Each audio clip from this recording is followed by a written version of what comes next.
Dando continuidade, vamos fazer a segunda apresentação, tá? É, sobre o tema de navegação interior, de portos interiores. Nós temos aqui as malhas hidrorrodoferro-dutoviárias do Sudeste. Nós estamos dando o exemplo aqui do Sudeste, porque é tão grande o Brasil que a gente, se fosse falar de tudo, ia ter um ano para falar. Então, vamos nos ater aqui na nossa região do Sudeste. Malha hidroviária do Sudeste com 7.000 quilômetros, utiliza apenas 2.500 quilômetros, movimentando no ano aproximadamente 6 milhões de toneladas. Movimentações comparativas, né? No Brasil, com esses 42 mil quilômetros que eu falei de hidrovias, nós movimentamos aproximadamente 40 milhões de toneladas, que agora já é 50, tá? E considerando carga de cabotagem. Isso considerando carga de cabotagem. E nos Estados Unidos, Mississippi e Missouri, em 6.250 quilômetros, eles movimentam lá mais de 400 mil toneladas ano. Então, a gente tem um potencial enorme para crescer aí nesse sistema. Rodovias está movimentando tudo que pode, né? O Porto 24 horas trabalhado com inteligência, ele evita esse trânsito aí, desde que tenha pulmões reguladores que eu vou falar nas próximas apresentações. As ferrovias, elas em 1999, elas foram feitas concessões em várias empresas privadas, né? Hoje a Rumo ela detém 40% das ferrovias, mais de 40% das ferrovias do Brasil. Então, o país possui mais de 30.170 quilômetros de ferrovias no Brasil, né? Uma densidade de 3.400 quilômetros, densidade de transporte de 25.600 quilômetros por quilômetro quadrado, transportando 5% das cargas do país por ferrovia. É pouco, muito pouco. Porto de Santos está movimentando já 26%, que já está crescente, isso é muito bom, né? E dutovias é um transporte muito favorável, né? Que na região do Sudeste ela tem bastante potencial também, tem movimentado bastante. E áreas produtoras de grãos versus integrações intermodais. Então aí começa o raciocínio de verificar que não adianta você pegar todas essas produções e sair com transporte de ponta até um porto marítimo. Essas produções, muitas vezes o produtor perde uma parte da produção por falta de estocagem. Então, teria que ter mais pulmões de distribuição nas regiões do país, de forma que houvesse uma cadência de movimentação diária frequente, independente de navio esperando o que tenha navio esperando ou não, de forma que ficasse todos esses pulmões com condições operacionais e deles, com online, sairiam os caminhões ou ferrovias para os portos marítimos já com toda a estrutura preparada e premeditada, né? Prevista, né? Isso que é muito, muito fácil de entender pelo potencial agrícola que o país está tendo e em crescimento que ele continua, né? Aqui tem estima-se que atualmente o déficit de armazenagem no Brasil seja muito grande, porque eu não botei tudo. Aperto no armazém, projeção de déficit de armazém no país em milhões de toneladas, existe essa deficiência. Então, esse gráfico, essa apresentação aí, o produtor perde 30 bilhões por essa apresentação que houve, desse valor do globo aí, por ano, por falta de armazenagem reguladora, tá? Aqui um exemplo que eu dou em todas as apresentações, nesses círculos brancos, é o potencial que nós temos nesses entroncamentos rodoferroviários e hidroviários, lá na hidrovia do Paraná, que poderiam ser pulmões reguladores, né? De forma que dali fosse feita uma coordenação online e bem em sinergia, né? De forma que tudo operasse. E o Porto de Paranaguá também, E até eu já falei com o presidente do Porto de Paranaguá que ele pensasse nisso, porque eles estão fazendo um pulmão enorme no Porto de Paranaguá, um pouco próximo do Porto de Paranaguá.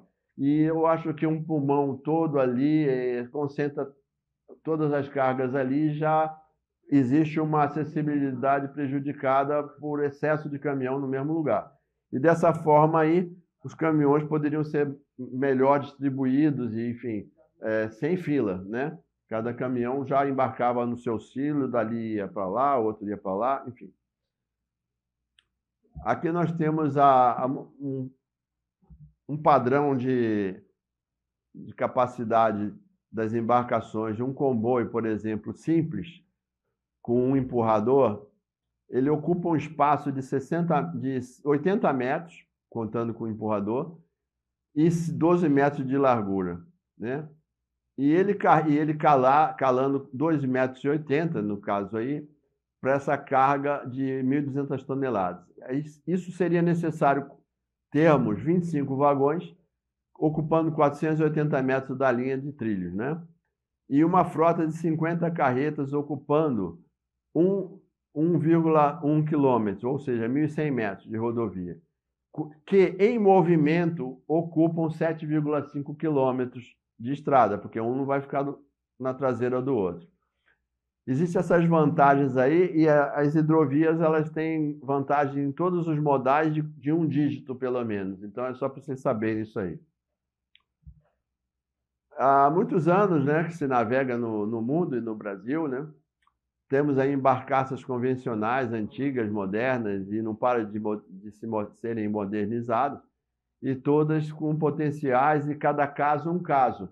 Então, dependendo da classe da hidrovia, nós temos uma característica de embarcação própria, né? Então, não adianta você querer colocar numa hidrovia de classe 4 um comboio classe 2, que não posso carregar meu comboio todo. Não vai poder, porque não vai poder ter aquele calado que se tem na classe 2. E eu posso te garantir que qualquer navegação de hidrovia com calado até de 1,20 m, que são balsas que calam um pouco, eles têm vantagens econômicas, financeiras e ambientais fora do comum, tá? No Rio Madeira acontece muito isso. São balsas enormes que carregam até caminhões carregados em cima delas e etc. E continuam crescentes lá. Aqui é um exemplo de Paris, né? Deixa eu voltar aqui. Alguns tipos de embarcações fluviais no Brasil e no mundo. Então, em Paris, por exemplo, à direita ali, você vê uma ponte baixa, mas ela não é tão baixa quanto as pontes da Baixada Santista, que as associações de engenheiros, sindicatos e tal deixaram fazer nas épocas, que sempre houve essas fiscalizações e eles não se tocaram. E a hidrovia da Baixada Santista, por exemplo, já foi navegável e foi a maior exportadora de banana com embarcações de pequeno porte. Então, em Paris, nós temos portos fluviais nas margens e temos a navegação fluvial que passa nessa ponte, porque a embarcação é apropriada para o trecho, né? E cada trecho tem sua característica, tá? Antuérpia, a hidrovia Paraná, Paris, são exemplos. A hidrovia na bacia amazônica, você vê que na Amazônia é um potencial muito maior, né? E na hidrovia do Paraguai, de Corumbá para baixo, que não está nenhuma comboio, também tem uma composição de 25 embarcações, já estão chegando a 30 balsas num comboio só de minério, né? De ferro e manganês. Então, quando tem possibilidade de colocar um comboio maior, é lógico que se coloca, né? Mas quando não se tem que se adequar o cálculo, mas o lucro continua desde que seja feito a adequação do comércio e da distribuição em terra dos produtos, né? Aqui nós temos aquele quadro de classificação das hidrovias, que são 6 classificações. Eu não vou ler todas, porque já comentei mais ou menos, se tem ideia. Na classe 1, por exemplo, é o canal do Porto de Santos. Ele tem a capacidade marítima, então ele consegue chegar em embarcações de grande calado, né? E grande capacidade. Aí o 2 já vai diminuindo, né? são de rios de grande potencial de transporte, e tem aí as características, aí vem para 3, 4, aí vai baixando a condição do comboio e da embarcação apropriada, né? Isso é a classificação das hidrovias por Pian, que é um grupo de pensadores que tem feito muitos estudos, continuam fazendo em vários segmentos portuários, hidroviários. Eles têm continuado a renovar a equipe deles e manter um padrão espetacular de quadros, né?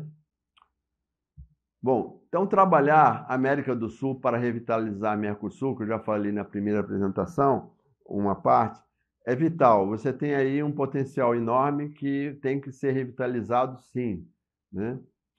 E, finalmente, o Brasil e o mundo precisam navegar. E termina aqui a segunda apresentação.